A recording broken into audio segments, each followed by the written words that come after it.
Ahoy everyone, Tightrope here, and today we're taking a look at the balance changes to Wehrmacht, Brits, and DAK that arrived in the 2.4 patch, as well as a few bug fixes. We are looking at the Wehrmacht changes now, and we're starting out with the Pak 40, specifically its Vet 1 ability, Ambush Camouflage. Now after activating it, you can deactivate it straight away, so nice if you did a misclick on it. Still a cooldown before being able to reactivate it, so you can't really abuse that or anything, but yeah, nice quality of life change there. And now if you have multiple AT guns in a group and you click it, all of them will go into camouflage, so it makes it easier to use AT guns in a group alongside of camouflage, and they'll all come out of it as well. Previously, if you tried to do this, one would go into camouflage, then you'd have a cooldown, 5 seconds before you could put the other one into camouflage, and then one of them would come out of camouflage, and then you couldn't get the second one out of camouflage. It was just a mess.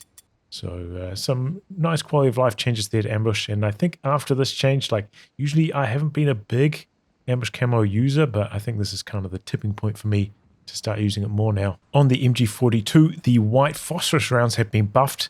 Now when they hit a vehicle, it'll apply a 25% slow to that vehicle for 2 seconds. So let's see how this goes here.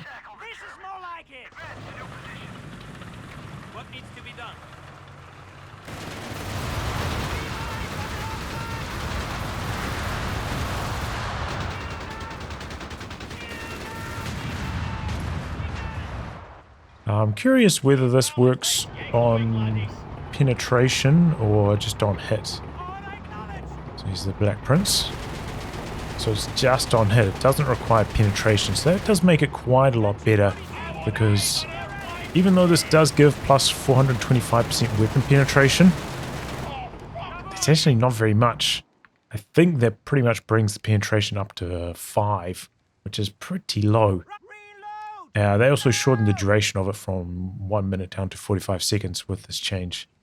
But yeah, in my mind, I still think that this is like the incendiary rounds from the MG42 and COH3, but the white phosphorus rounds in this game are so much worse. I think in COH3, when incendiary was going, it gave the MG42 about 11 penetration compared to about 5 in this game, and it gave MG42 plus 100% damage. So that provide you a big boost against vehicles, whereas this just provides bonuses to units, mainly to infantry that are in cover. So yes, it's quite a lot different. Still, I don't think it's it's alright, but it's not that good against anything larger than about a half-track, like greyhounds and stuff. It does struggle, but we'll make it hard for a greyhound to zoom past and flank it. If you upgrade the MP40 package on Grenadiers from the Breakthrough Battle Group, they now get unique Veterancy. At Vet 2, they get 25% harder to hit instead of ability recharge, so it's going to make them a lot more durable. Slightly lower accuracy buff though at Vet 2. And then at Vet 3, you get plus 25% damage instead of plus 15% to accuracy. And damage is always better than accuracy, and 25% is obviously a much larger number. So it's going to make these guys quite a lot more capable in combat as the game progresses. I think, this MP40 package has been languishing since the TTK changes, so well over a year now. It's just about been unplayable. The sprint into Faust can be pretty good, but that's pretty much all it had going for it. If we compare MP40 Grenadiers to Riflemen with a single bar upgraded, you can see, sure, they do a decent chunk more damage up close, but then from 15 range or so onwards, they lose, and they've got way less health, and they used to have way worse combat vet as well. So yeah, there was just no scaling for them. As soon as weapon upgrades came online for the allies, these guys would start to get stomped. Panzer Grenadiers Vet 1 ability automatic fire now costs 15 munitions instead of being free, but it's had its cooldown reduced from 3 minutes down to 2, getting the same treatment as Pour Homme for Vet 1 Riflemen. Similar abilities, similar treatment. Jagers have received a couple of changes. Their recon package now costs 15 more munitions to upgrade. Obviously, we saw the sight change earlier where they have to be stationary for 3 seconds before they get the sight bonus from the recon package. And they've had a change to their Veterancy. They've kind of swapped the rate of fire and harder to hit bonuses from Vet 1 to Vet 2. They've swapped them around. And the harder to hit bonus at Vet 2 is now smaller than it used to be by 5%. So I think this makes Jagers one of the only squads in the game that doesn't get a harder to hit bonus at Vet 1. It's pretty much universal, so that's kind of interesting. And I will say that getting rate of fire at Vet 1 now probably makes Shreks better, right? Because if you get officers' quarters, immediate Vet 1, then you got faster rate of fire on your Shrek straight from Vet 1. So maybe like a slight buff to their anti-tank performance if you want to get like a Vet 1 Jager Shrek.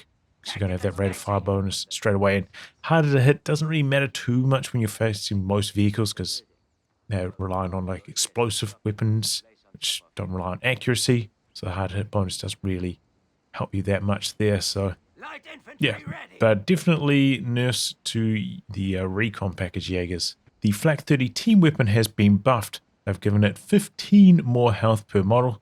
They say they did this because in the previous patch they removed the light cover bonus that some of the models got. Personally, I don't really like playing against the Flak 30. I find it pretty hard to deal with, at least in 1v1s, because you know, with the crew spacing on it, if you try to barrage it with a mortar, you're often not hitting more than like 1 or 2 models because they're so spread out. And it's actually really fast to reposition, like way faster than a machine gun. Say if I didn't have to spin it around, if you just reversed it there instead of moved it, its teardown and setup times are quite fast. So yeah, countering this can often be really challenging in ones where it can be hard to afford indirect fire heavier than a mortar. So yeah, I don't really like it. I'm happy if it's a bit on the weak side. They also buffed suppressing fire. Now it's cheaper to use. And I hadn't actually noticed this, but it actually gives a big rate of fire buff alongside the suppression, but reduces the accuracy. When reduced accuracy doesn't really matter that much when you're shooting at vehicles. So one thing I wanted to test, because I haven't been using it this way, how does it do against a Greyhound compared to its raw performance when this suppressing fire is active?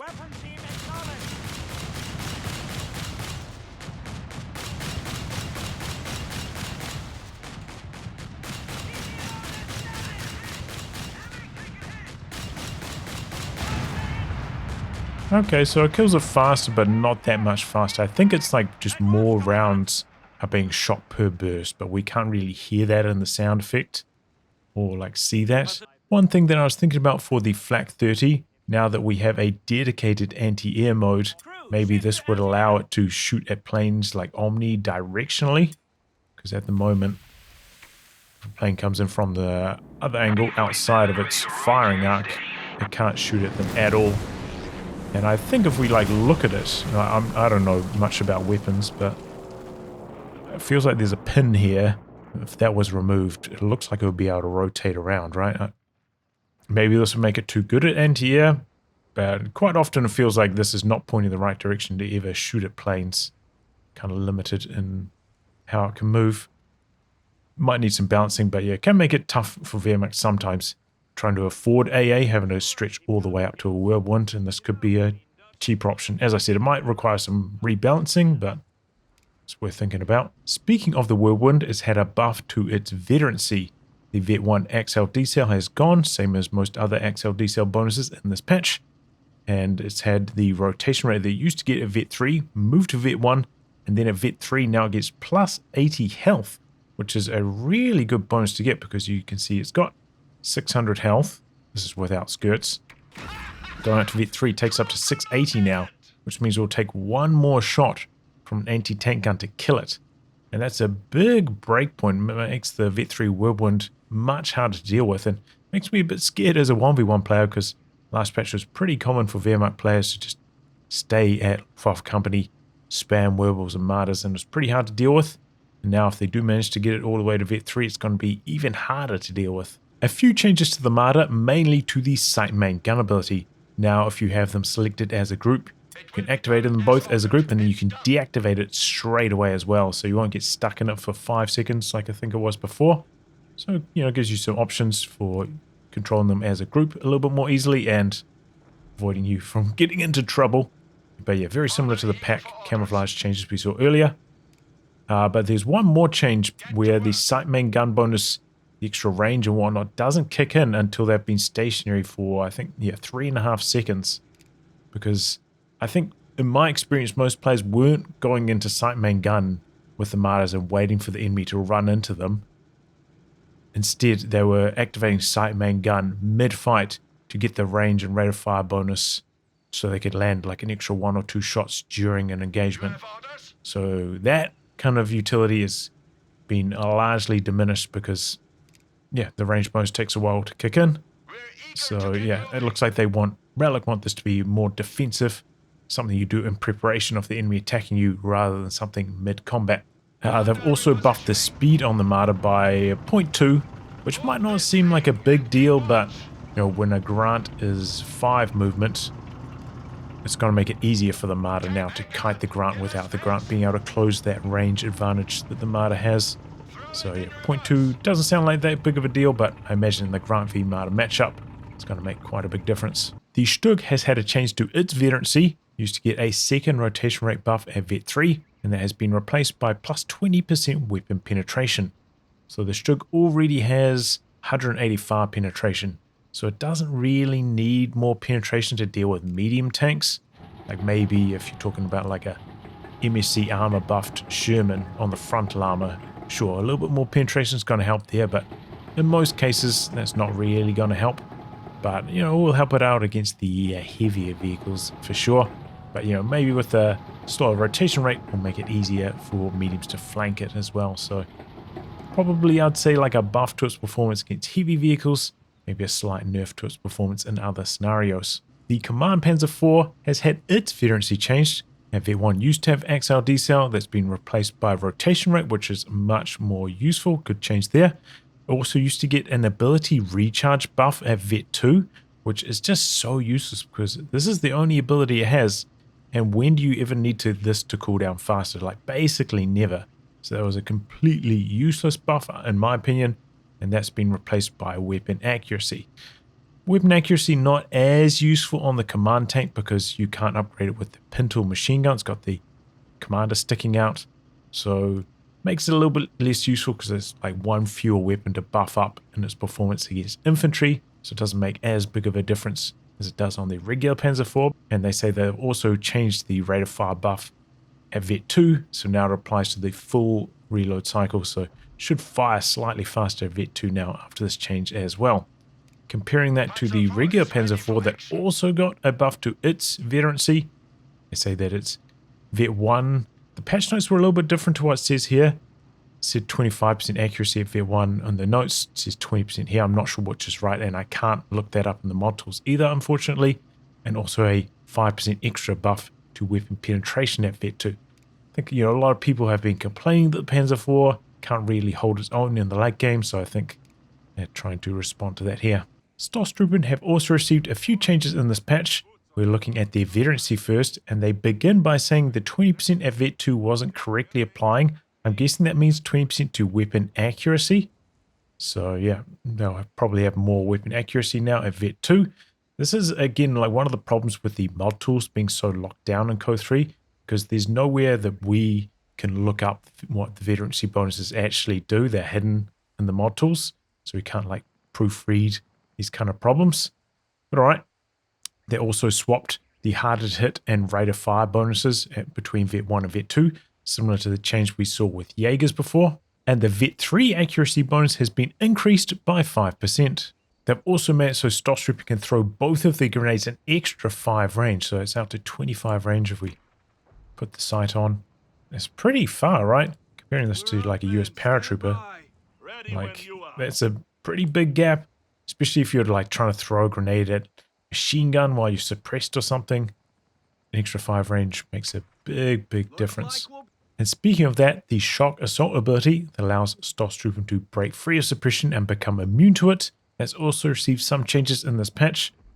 I can't remember the exact bonuses it used to give. I think it used to still give a very small hard to hit bonus and maybe like a buff to rate of fire.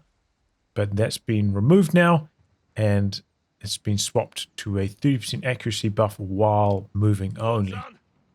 So, yeah, probably going to make it a little bit worse overall.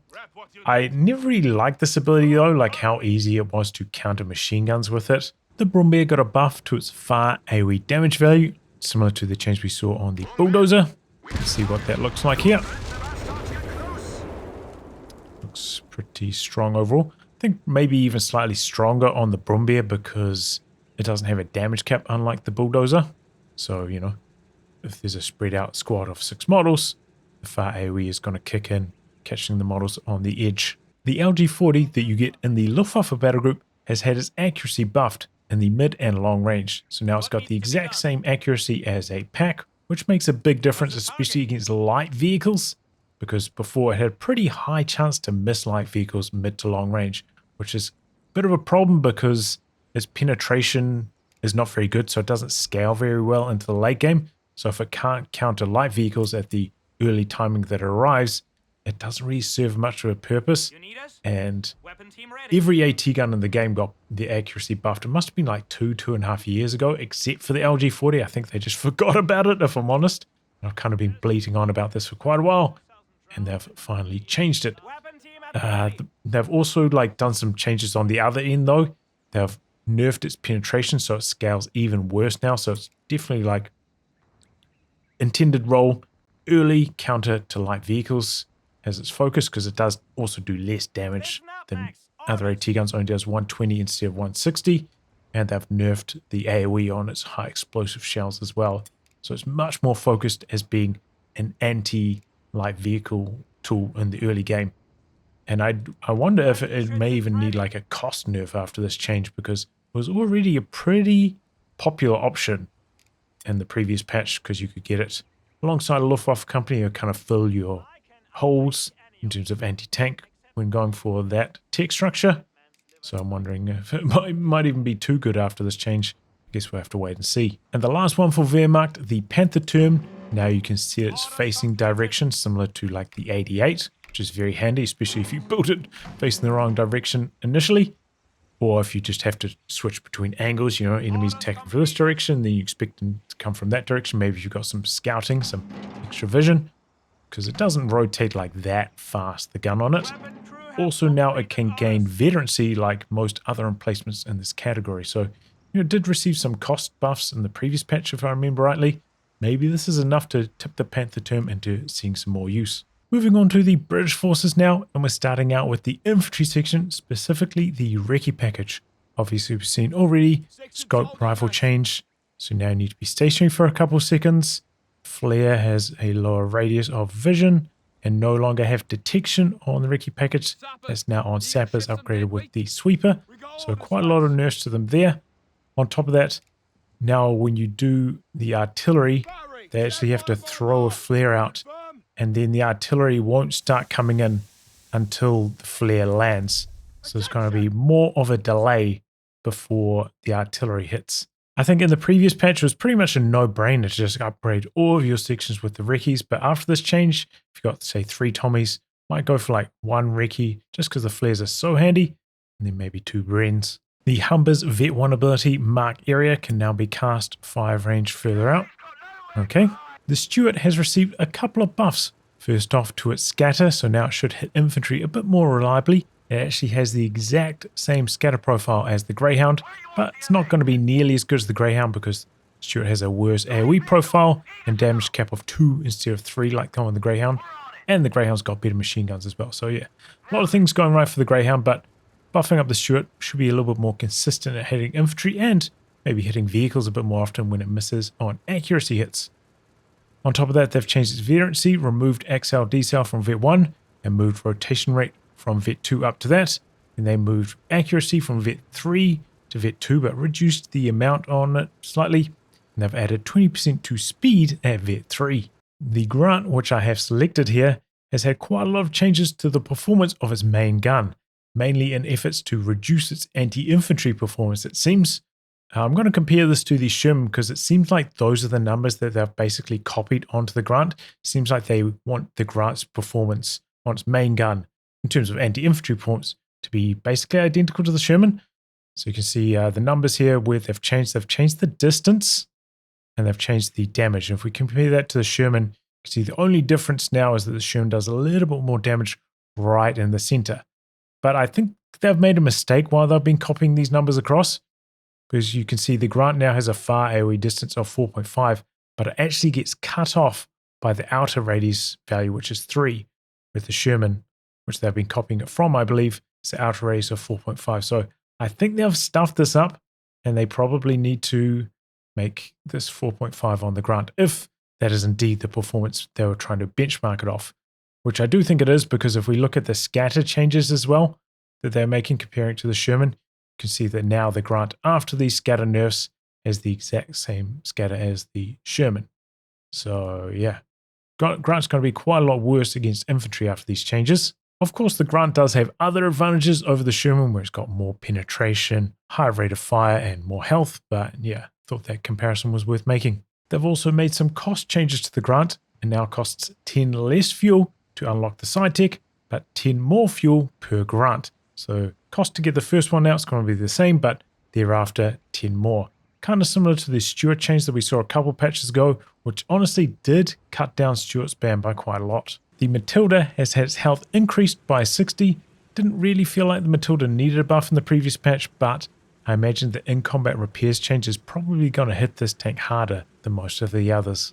The 17-pounder received a large number of nerfs in the last patch, including a cost increase, but I guess Relic decided that was no longer necessary anymore with the 17-pounder's current performance, so I've reduced its cost back down to 360 manpower and 50 fuel. The Centaur has had its AoE damage buffed, so units close to the center of its blast zone should be taking more damage now. Let's see how that goes. Let's climb up squad. Okay, flew one right over the top there. Let's try that again. Here we go. Got a kill on a couple models. Don't think the Centaur could have done that before. On Polish Lancers, their Headhunter passive has been nerfed. This is the bonus they get when shooting at units that are equal or higher in vet than they are. The damage bonus has been reduced from 20% down to 15%. Did see a little bit of Polish Lancer spam. Seemed to be pretty effective, for how easy it was to execute. In the Canadian Shock Battle Group, Attacking Spirit has received a pretty big set of changes. Now, upon decapturing the sector, the squad will heal 15 health immediately, but then they'll be healing over time, 75 health for 45 seconds. And that healing can be cancelled when in combat. So there we go, straight away, get up 15 health. Then I'm going to enter combat here. Healing is stopped. And I'm imagining that it's going to take 10 seconds out of combat before the healing restarts. So I think something like this is pretty much what I was hoping for the whole time that Canadian Shock has been out. So glad to see it has finally been implemented.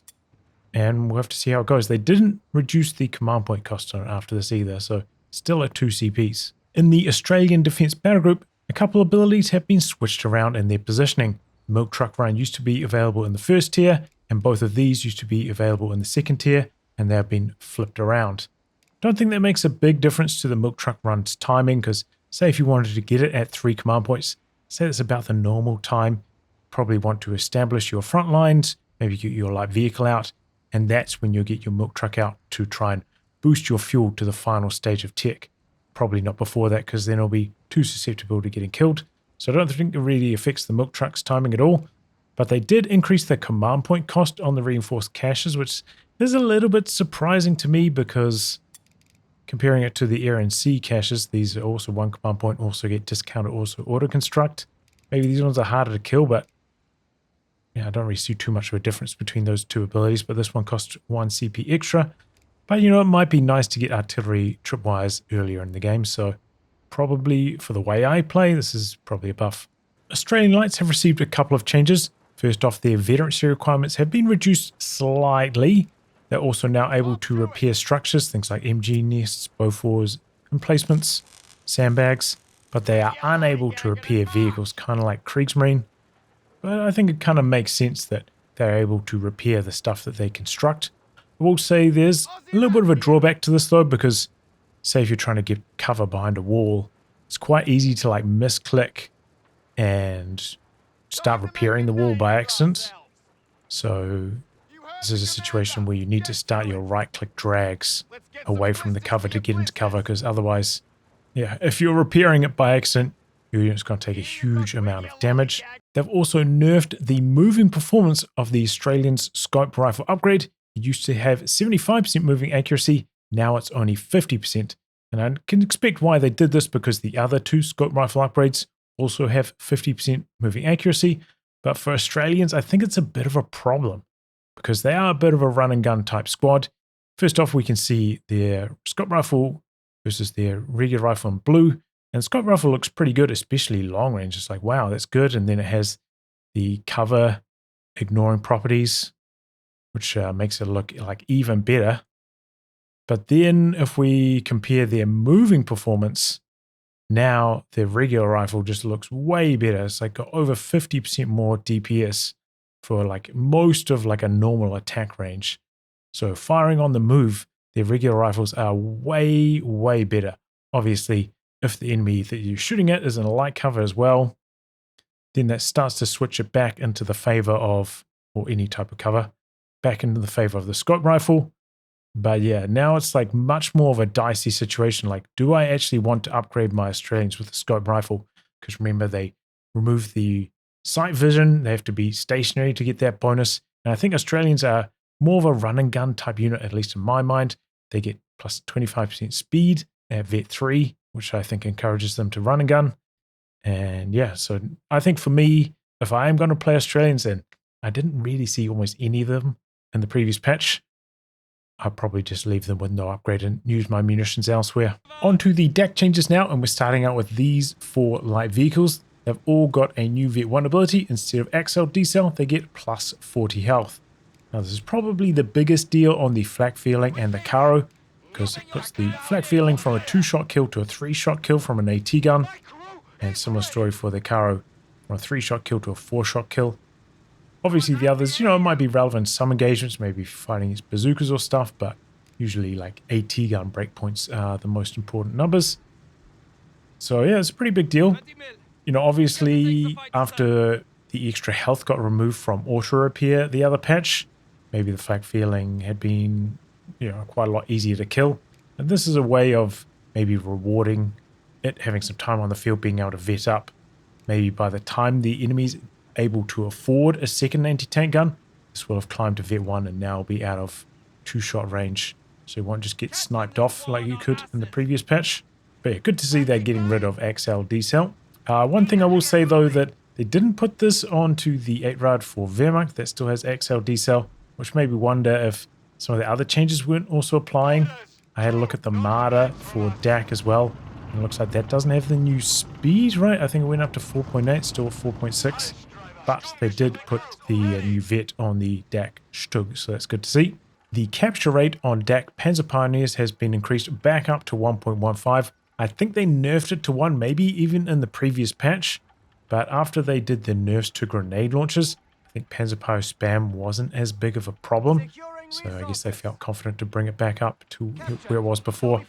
And I will say that as a 1v1 player, having Panzerpios capturing so slowly, it did kind of feel like it was limiting my build order options because I was really struggling to keep up the captures against US forces. I was just getting out-capped left, right, and center.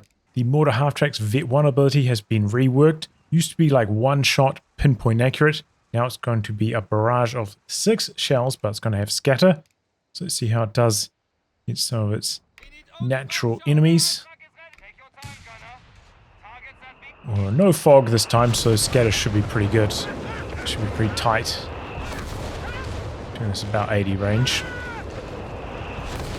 Looks pretty damn good against a machine gun.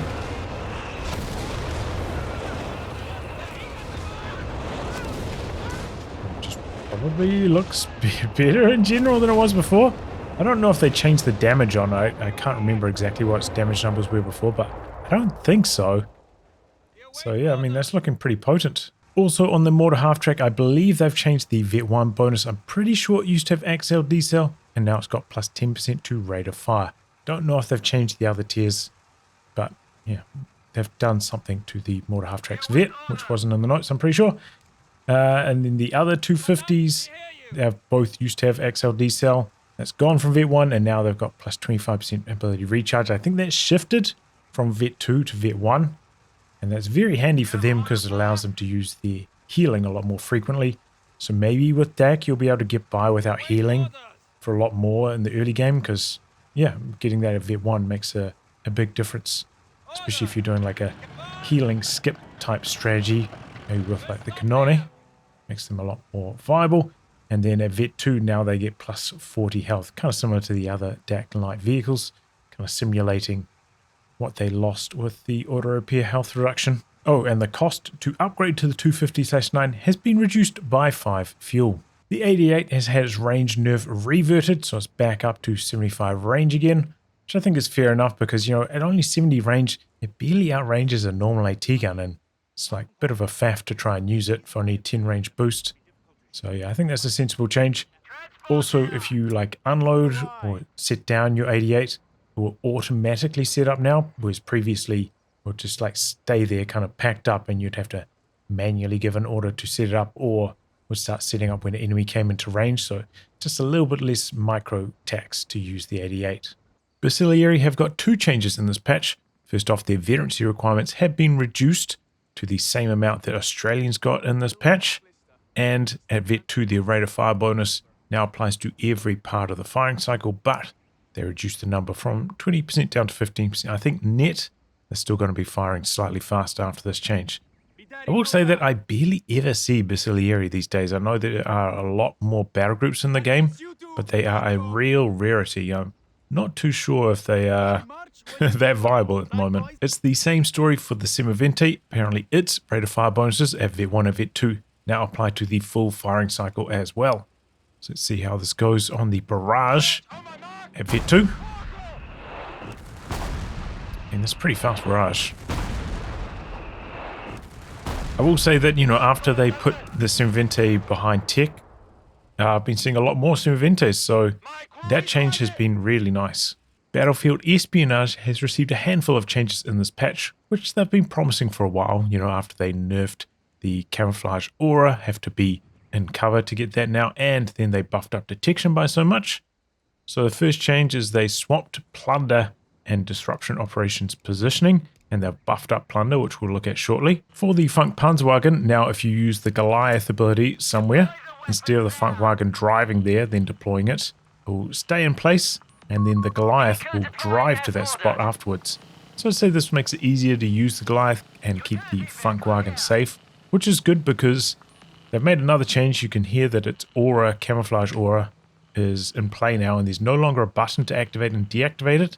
They've removed that functionality, so now it's always on, but they've reduced the speed on the Funkwagen by, I think, about 1, so it's a little bit slower than the 250/9, which also is slightly slower than a regular 250. So it might be easier for the enemy to chase this down. Maybe it's going to make this worse to use as like a capping tool on the edges of the map, because it can capture. It's one of the main things I use it for.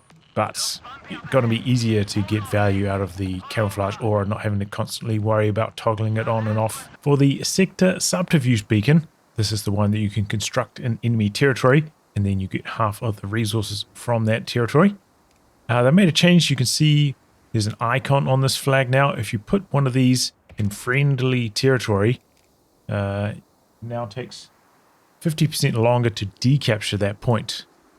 There's, like, I'd say a bit of a problem with this, because while this functionality could be quite good in this kind of scenario, on your cutoff, planted way in the corner on road to tuners, which is covered by machine guns, so they really cannot harass this until, like, they get a vehicle, and this makes it very hard to decap your cutoff.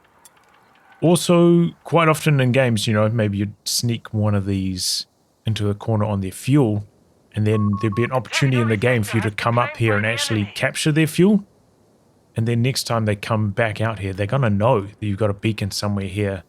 So it's kind of going to give away the game a bit. So opens up some new strategic possibilities for these, but also kind of gives away the game that you've got beacons in their territory if you do manage to capture that territory, which is, you know, pretty common to happen in 1v1 matches, to change hands with territory. Transfer depots have been changed. The amount of resources you got for doing a transfer used to vary depending on what type of point you put it on. On a high point, you get lots of resources back and it was really good. On a low point, it wasn't really worth using. So the strength of this would vary a lot from map to map, and that's what they're trying to address here. It's going to be the same regardless of what type, low, medium or high. The exchange is always going to be the same, and instead of doing it on the cache or transfer depot itself, it's now over here. So you can see the conversion, 40 fuel for 200 manpower. Seems alright. Maybe you do this, especially like in the late game. That could be pretty good if you've no longer needing to tech up and stuff. I could definitely imagine that being pretty good. But the one that seems quite appealing to me is convert munitions. 80 munitions to 200 manpower. I mean, that's like getting a squad wipe on a Panzerpioneer, and I think you'd spend 80 munitions to get a squad wipe, right? So that seems pretty good with the new transfer depot. And yeah, once you construct a cache on that immuni or fuel point, that's when these stop being grayed out. Oh, well, I might as well push the button and we'll see the cooldown as well. Converting surplus fuel for additional manpower. Both of them go on cooldown, and it's a 3-minute cooldown.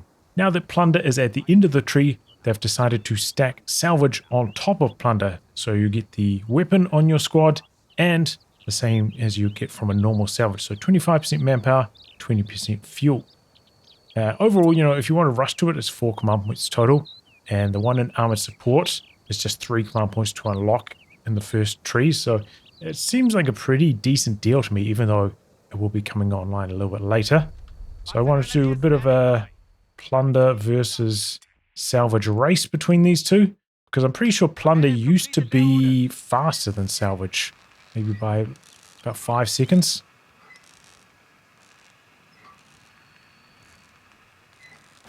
One, 2, 3.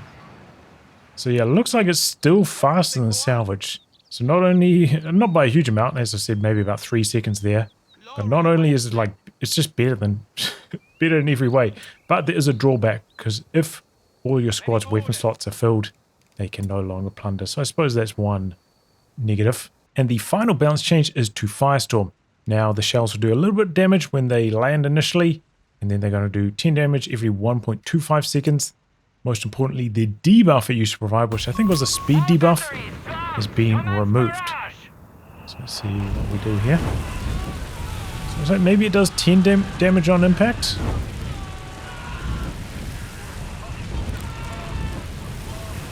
Quite a lot of scatter on the shells, huh?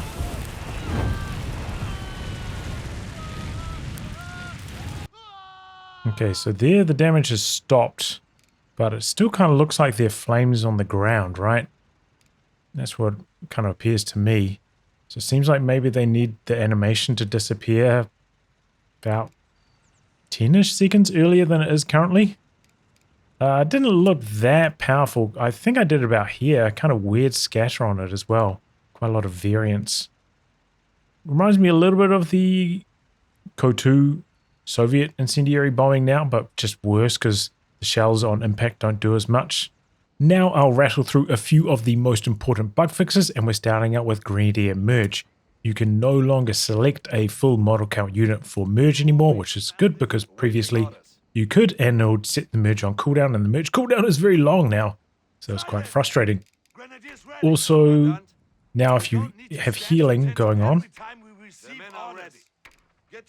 and if you merge, it no longer interrupts the healing. So it's just a really nice quality of life change to make merge better. Apparently these 3 howitzers had really long aim times, causing a big delay before their first shell was fired. So see if we can notice the difference.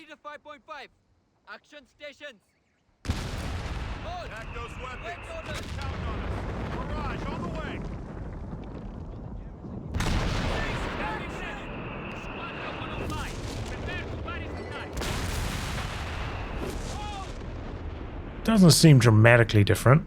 Grenade launchers now have a maximum angle of 45 degrees, so they shouldn't do moonshots anymore, which is always quite frustrating. I think this map, this truck being behind it shooting uphill on Villefiore was always a moonshot causing situation, so let's see how that goes. Attack orders. Yeah, we got it. Let's go. So we saw the attack ground range indicator. We are well inside of that.